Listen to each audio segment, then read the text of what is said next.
Have you ever been to Victoria Memorial Hall in Kolkata? Yes, I have. It's such a beautiful place. The architecture is breathtaking. I know, right?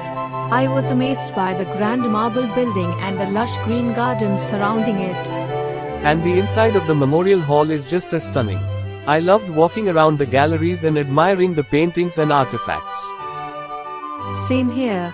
The galleries have such a vast collection of historical artifacts related to the British Raj period.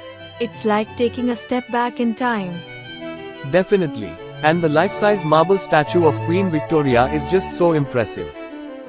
I couldn't agree more.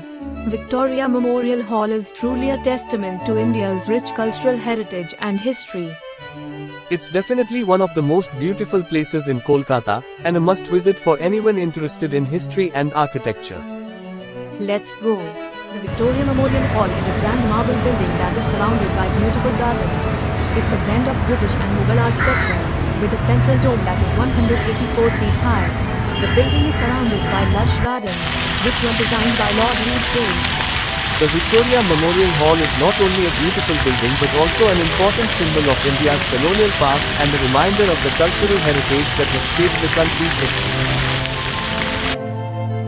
To a vast collection of paintings, sculptures, manuscripts, and other historical artifacts related to Indian history, particularly the British Raj period.